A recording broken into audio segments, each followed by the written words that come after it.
In this video, I'm going to show you how you can add a motion sensor to the light at your front door.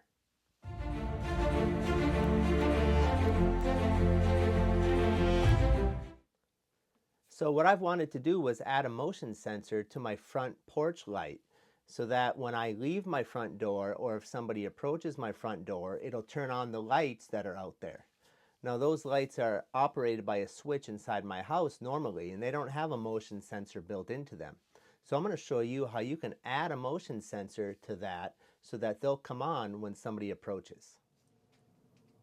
So in order to do this, what I did was I installed a smart switch right here. Now this is the switch that controls the lights outside my front door.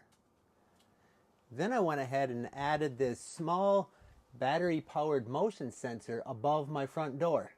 Now this is going to sense when I come out of my house, it'll sense me right away and it'll turn the lights on out here.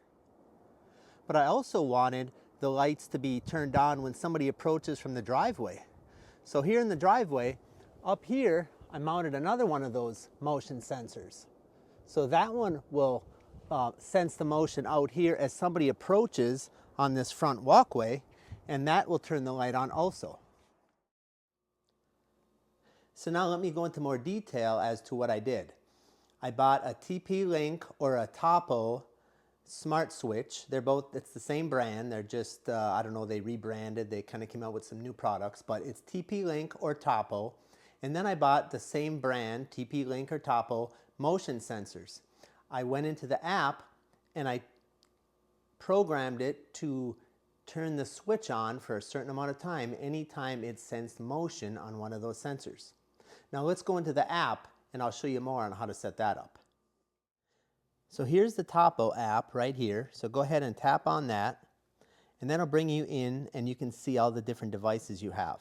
But what you're going to want to do is you're going to want to go over to the little tab on the bottom that says Smart. So this is where you can set up like automation, which is what we did here. So you can see I have different things set up, but here I have, you can see front door motion off, front door motion on.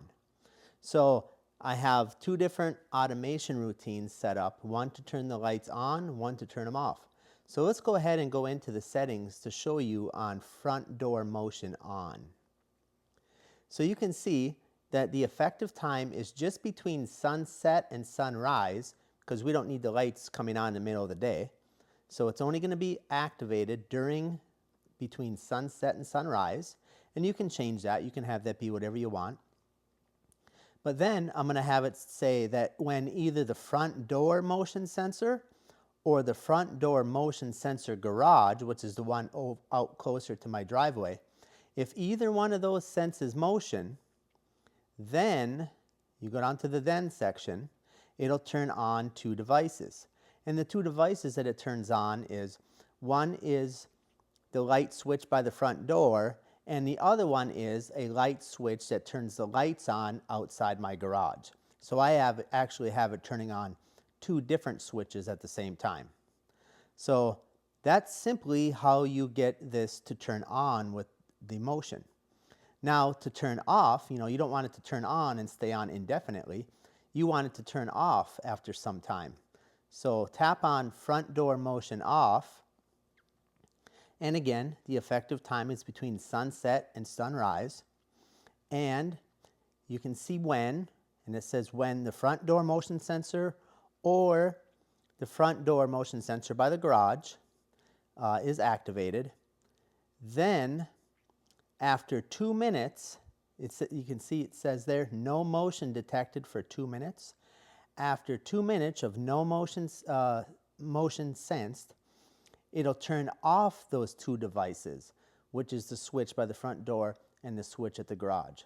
So this is an automation telling the switch to turn off after 2 minutes of no motion. Now you can change that also. You can customize that to be however much time you want. But for me, I thought 2 minutes was pretty good. So that is simply how you do it. That is how you set up any lights in your house for that matter. Doesn't have to just be the front door lights. Any light to turn on and off using motion. Even if it's a light fixture that does not have motion sensing built into it. this is how you can add motion sensing. Go ahead and click on the links in the description. It'll take you to the products that I used to do this, which I recommend. It works very well. And please give this video a like, a thumbs up, leave a comment. I hope this helped you. Thank you for watching, and we'll talk to you next time.